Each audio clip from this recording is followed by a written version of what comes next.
Hey everybody, this is MTGOrzo here with a Commander game. Today we're going to be taking a look at this idiot. Sedris, Traitor King, is a 5/5 for 6, dumb, 5/5, doesn't do anything when he comes into play, doesn't have haste, and doesn't have green in his mana cost, so don't know exactly how you're supposed to play him in Commander. However, I've tried my best. This deck, one of my favorites. I love Grixis colors. I love blue black. Red's okay.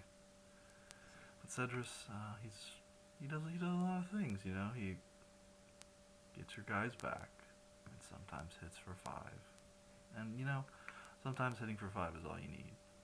Uh,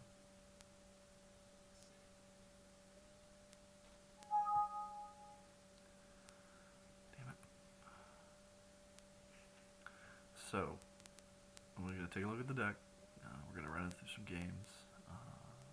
I guess quick, first off, we're going to talk about the theory of the deck. So, when people think Reanimator in Commander, they think of decks that fold to Bajuka Bog, Nile Spellbomb, Relic of Progenitus, and stuff like that. But this deck, you know, really only loses to onboard disruption and sandbag Bajuka Bogs, specifically in response to like a Buried Alive or something like that. You can win the whole game without ever putting anything in the graveyard. I've done that several times. Cards like Nicol Bolas, Insurrection, just sort of win games out of nowhere. Um, this is a blue deck. I don't run very many counterspells, if at all. I got Forbid here. Fuck. Does anyone else hate this new client? I got Forbid. Oh. We got Forbid. Mostly because it pitches dudes into the yard. That's good. Some decks I like to run counterspells in. Others decks I don't. We've got Alendra. She'll show up. Thank you. She's a fun card. Bring her back to Sedris. Counter some stuff. However, the persist, you don't get to keep the persist. Unearth claims all. All right. So, yeah, let's go look through the deck. We got lands. Nothing too big. We got Ancient Tomb, Super Ramp. We got Cycling Lands. We got all three of the colored cycling lands. We got Shocks. No duels yet, because even though they've been reprinted about 6 times, the blue duels are still expensive. It's Cephalid Coliseum, one of my favorite lands for this deck. Sometimes drawing 3, discarding 3 for almost nothing is exactly what the doctor ordered. We got Command Tower. That's a card that you can play. We got a Worse Command Tower, which is a card you may or may not be able to play. We got the Body Lands. Some of my favorite lands. Islands. Deck doesn't have islands, your deck's not good. We got less mountains, because mountains are bad. Okay, we got Nephalia Drone Yard. So this card, if it shows up, this card's insane. This card was win condition in Standard. The poster land for every mill deck Timmy. But sometimes they don't have a strip mine, you just get some ridiculous advantage out of that. We got Steam Vent, Shivan Reef, Strip Mine, gotta hit a Gaia's Cradle once in a while. We got Swamps. We got Temples. Where are the Temples? Temples might be my favorite addition from land-wise from recent sets. I think they're very good. I think they basically replace everyone who was playing those as Zendikar Lifelands. They're definitely better than the Khans Lifelands that were reprinted immediately afterwards. not, really besides Cephalid Coliseum and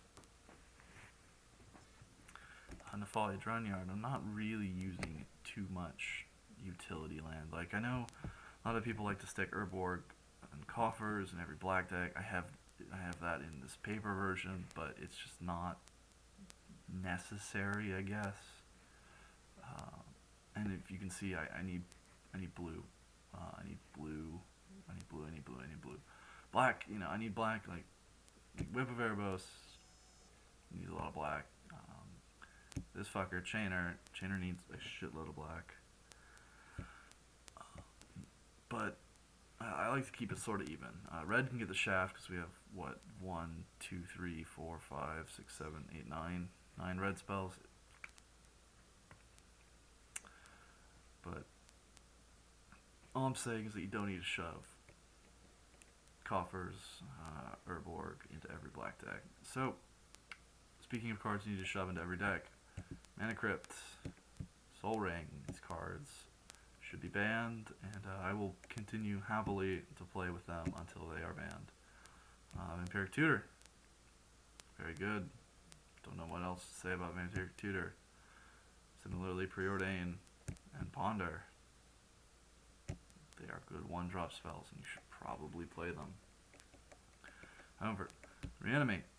This card, we are not a combo deck necessarily, so we're not looking to, Dark Ritual into Reanimate, Entomb, Jin-Gitaxias. We can get an early Jin-Gitaxias, we can get an early Childred, but it's not the game plan.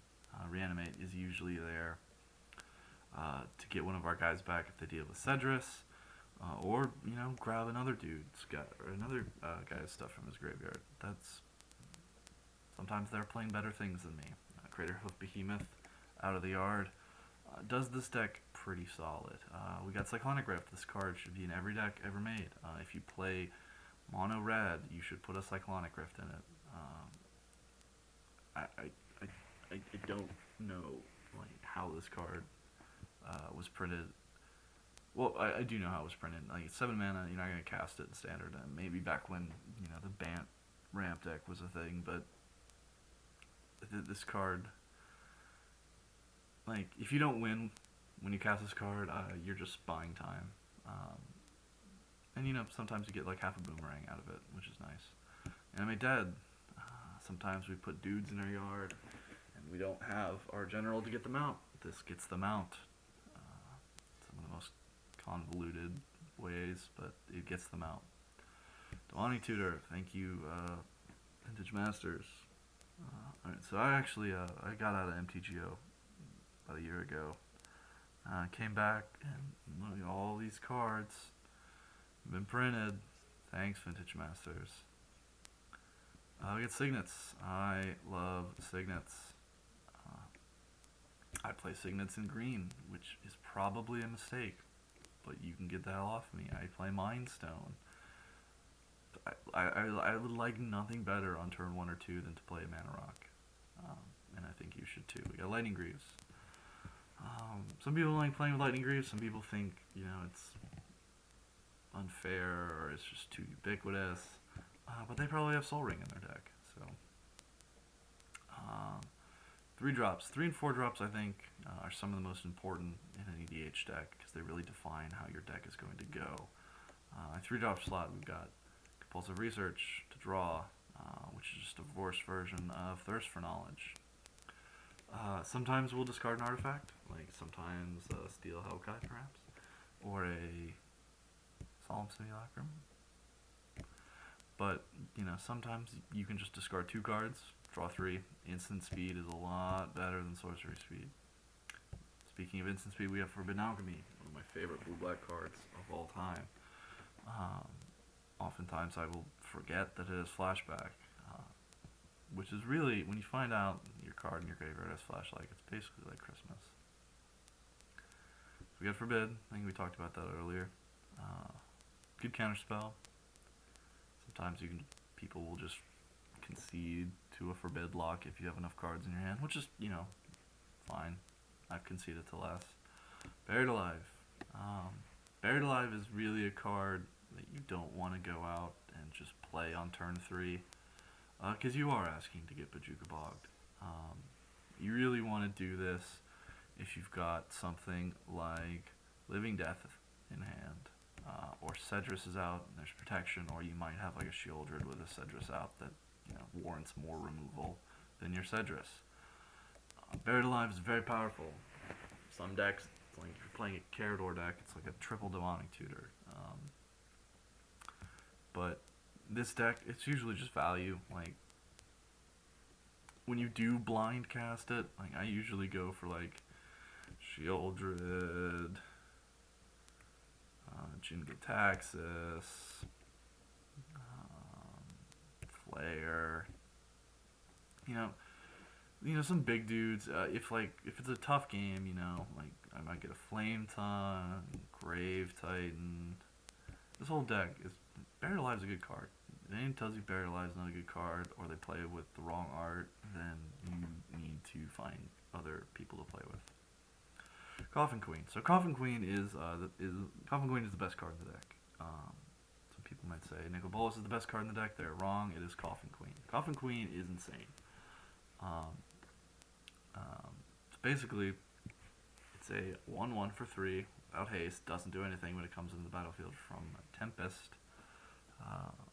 Pipe for Tempest Remastered, by the way. That should be fun. You may choose not to untap her during your untap step. You pay 2 and a black, tap her, put target creature card from graveyard onto the battlefield under your control. When she becomes untapped or you lose control of Coffin Queen, exile that creature. So basically what she is everything that this fucker wants to be. She just gets so much value. They don't get exiled if you have a sacrifice effect or a way to destroy them. If you untap her, you lose the guy forever. Sometimes you really don't have a way out, but you really need to get back an Ingechewer to kill something. Sedris, you're going to blow your Ingechewer load pretty early. But if you have a sacrifice outlet, Coffin Queen does some work. Not having haste, though, it's pretty big. But, anyways. Or Dax Duplicate. That's a fun thing. I think I pulled that off once. I had a bunch of mana. Had a Coffin Queen, got a Dax Duplicate, made a copy of it, had haste, and we went from there. Alright, so Fleshbag Marauder, probably the smallest creature you're ever going to want to reanimate, unless you can permanently reanimate Coffin Queen. Fleshbag Marauder, I think we all know what he does. Not as good in this deck as he is in a Carador Reanimator deck, because you can only get him back really once with Sedris. But sometimes that's really all you need to push through damage. Get rid of a dude. Voltron commanders hate him. Phyrexian Arena with the wrong picture, because I am a cheap fuck and did not buy the Apocalypse picture. However, this card is insane. This card is dumb. Megapotence, yeah, that's a card. This card's a real card that you can actually play with human beings and them still like you. And it's still insane. Speaking of insane enchantments, we'll skip ahead to Unfulfilled Desires. If you play blue-black and even moderately care about having cards in your graveyard, you just play this card. This card's nuts. This card's better than Greed in every way. If you remotely want your graveyard. And we got Wheel of Fortune. Don't know exactly how good it is. Well, Wheel of Fortune is good, yes. In this deck, if you get a really good early start, it can be just 3 draw 7, which hard to argue with.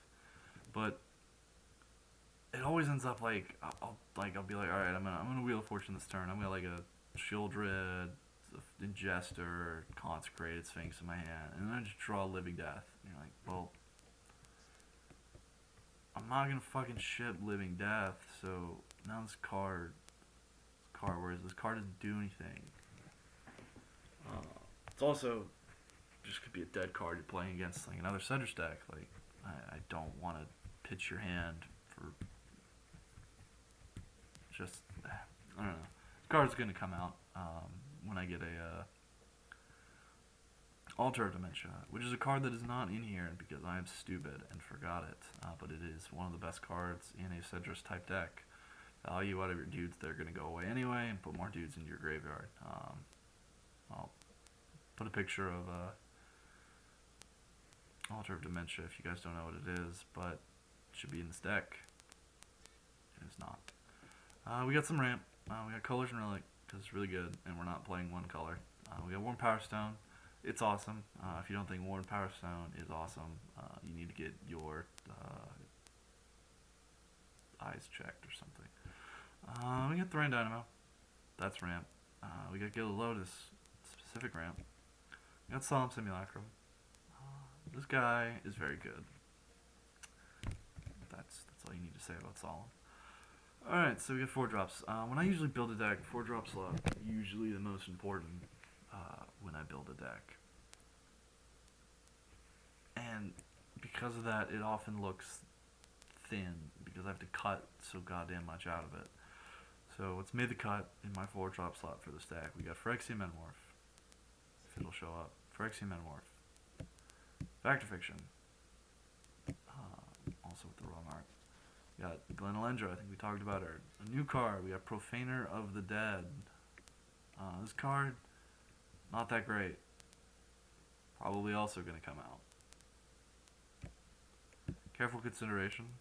Draw cards, discard cards. Usually, you want to cast it in your main phase.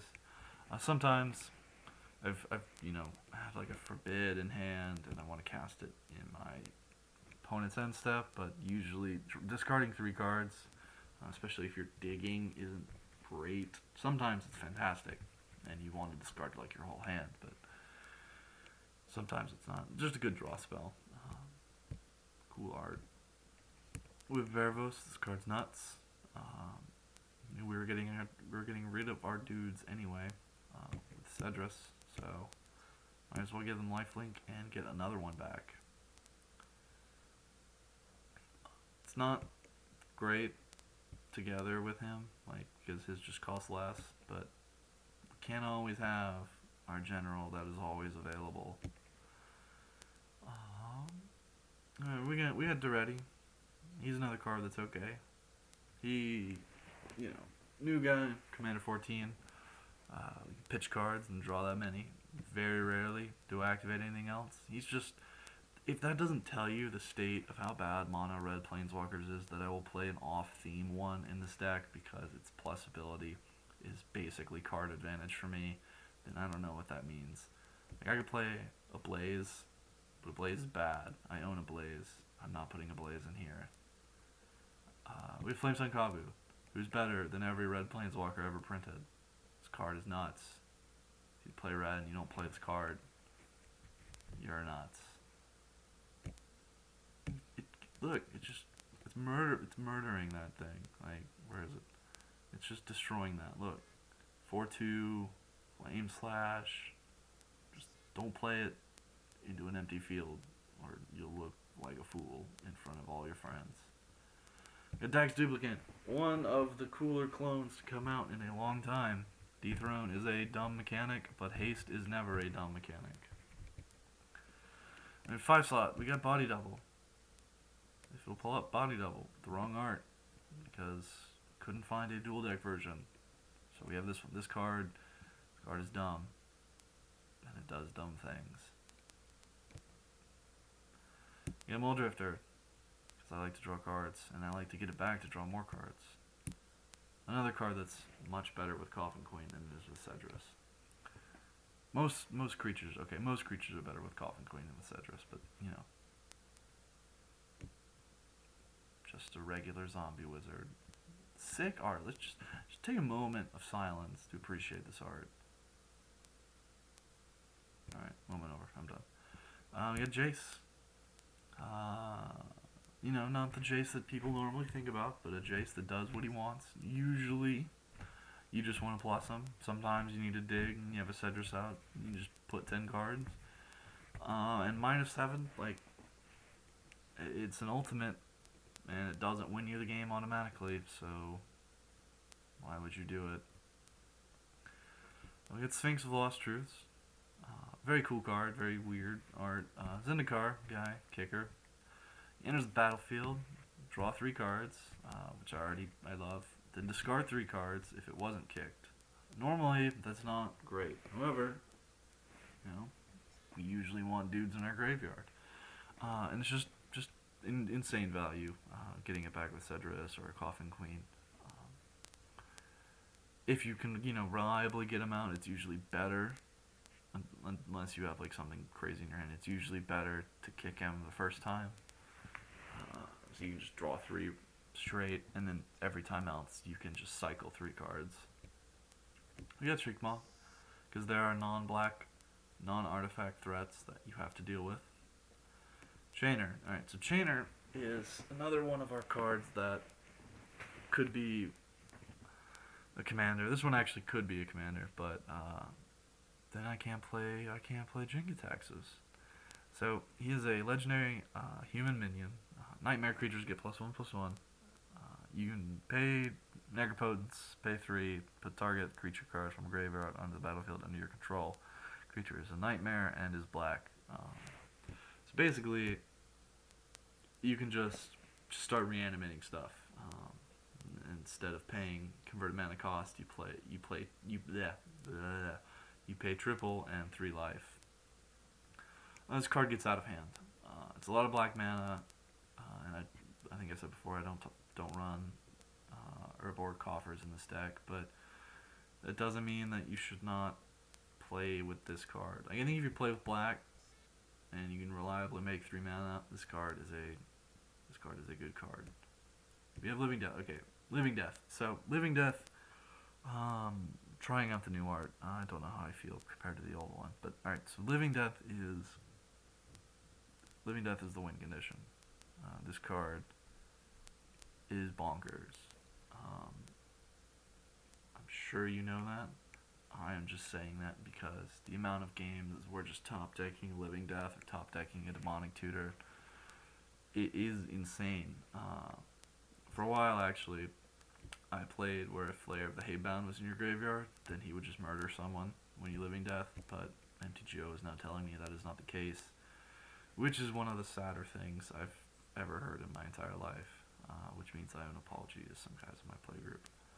But Living Death is still good. Living Death plus an Insurrection, if you can generate that much mana, gives all your idiots haste, which is good. Alright, so we had Profaner of the Dead. We actually have Sedris as well, who's much better. New card, Dragons of Tarkir. 5 mana, 4/6, Death Touch, irrelevant. She Demonic Tutors, if you can exploit. That's pretty good. You can't respond to like a Runescar Demon's trigger with anything but like a Stifle or something. But you can actually deal with whatever she's exploiting, sort of like Arkham Daxon, and the trigger won't happen. But even if you do, you have a 4/6 Death Touch that eventually will die and will come back with Sedris. We got Ingot Chewer to chew some ingots. Curiously, the only played ingot in EDH is unchewable. Alright, so now we're really getting into things you want to dump in your graveyard. We've got Consecrated Sphinx, everyone's blue favorite idiot. This card's stupid. If you play this card, you're dumb. I play this card, I'm dumb. This card is... I don't know what I can say that hasn't already been said about Consecrated Sphinx, but it's not fun, I guess, is the best way. It is cool, like, when I finally saw that his head wasn't those 2 glowing blue things, but he is not a fun card. And if you have multiple out, it becomes miserable. Like, I play this card, you shouldn't play this card. I shouldn't play this card, but I'll continue to play this card. We got Grave Titan. A giant idiot that makes, smaller idiots value. You got Flayer of the Haybound. Alright, so Flayer of the Haybound, cool card, Dark Ascension. Intro pack rare, I think. He is a 4/2 for 6 with Undying, which is basically the middle finger to persist. Whenever it or another creature enters the battlefield from your graveyard, that creature deals damage equal to its power to target creature or player. Okay, that's why. I never actually read this card, I just assumed what I did. Living Death puts it into play from exile, I believe. Yes. So, yeah, definitely owe an apology to those guys. Scourge of the Throne, new card from Conspiracy, printed in Vintage Masters. We get flying, and one of the only good uses of the dethrone mechanic. If you are dethroning, then you get a nice little Aurelia effect. Pretty good. It's very good with haste, which I was actually surprised to learn it doesn't have by itself. But good thing Sedris and Whip of Erebos give haste. So, speaking of dragons, we got Steel Hellkite, which, I mean, if you can produce mana and you care about creatures and destroying opponents' things, you should probably run Steel Hellkite. We got Phyrexian Jester. Alright, so Phyrexian Jester, one of my favorite cards of all time. Actually, my very first rare. I got it in the new Phyrexia intro pack. I love this card. It's basically a duplicate. Can get huge, It can get huge. And it's repeatable exile in mono blue with Sedris and Coffin Queen, Whip, Animate Dead. I'm sensing a theme here, Childred. We got Sphinx of Uthun. Pretty weak, but Factor Eviction's not, so you're basically getting a 5/6 flyer for, 3 mana? It's a good deal. We have Runescar Demon, the counterpart to Sphinx of Uthun. This card, you get to grab something, you get to grab the best card in your deck, usually like a Living Death or Flare or Soul Ring. We got Shieldred. Shieldred's a monster. Not as much as a monster as Jin-Gitaxias, but definitely more of a monster than Urbrask, who didn't make the cut. She's a problem. I don't think I've ever seen her stick around for more than 2 turns. Removal seems to grow in opponents' hands when you cast a Shieldred. Very rarely have I been able to actually activate or trigger her second clause. You'll snipe Voltron commanders rather, pretty often, but usually they can deal with her before you start to get insane value out of her. Which, good and bad. 6/6 Swamp Walk is nothing to fuck with. That's probably another reason to run Urborg Cabal Coffers, because then I can run this, I can run Filth. I'm not running Filth. We got Dig Through Time, because that's a reasonable magic card. We got Decree of Pain, which is the best Wrath in the game. If you don't think so, then the fuck out of my face. This card's insane. This card's dumb. This card is silly. We got a Bogard and Hellkite. That does things. It's basically just a big, flashier Flint on Kabu. Which is good. Kills things. I like it better than the new one that just came out, the Atarka Dragonlord. This one can hit players, which I was honestly flabbergasted to find that Atarka could not do. We got Insurrection, which is just a win condition. Speaking of win conditions, with this guy has no thematic relevance with this deck at all, and probably has won more games than anything else. Just dropping this and nuking a survival of the fittest when they're tapped out, hard to come back from that. And his minus is what Cruel Ultimatum should have been. You get this out early. You get this out turn 5 or 6. There's no coming back from the -9. We got Inkwell Leviathan. because blue is the best color and this shit's on blue. We got Jingataxis. Jingataxis is mean. Turn 1 or 2 Jingataxis is usually the end of the game. A great target for body double, especially if you get the body double from a Sedris, which means you get double use out of Jingataxis. Jingataxis with a Sedris plan usually just reads hit for 5, draw 7. But if you can, shield Rid it out, or animate dead it, or living death it, you do get that coveted opponent discarding thing. This card's good. You know what Jingataxis does. I know what Jingataxis does. So that's the deck. Oh god, I hate this client so much. So that's the deck. Gonna run through some games, have some laughs, maybe learn something about ourselves, the spirit of EDH. But yeah, Sedris.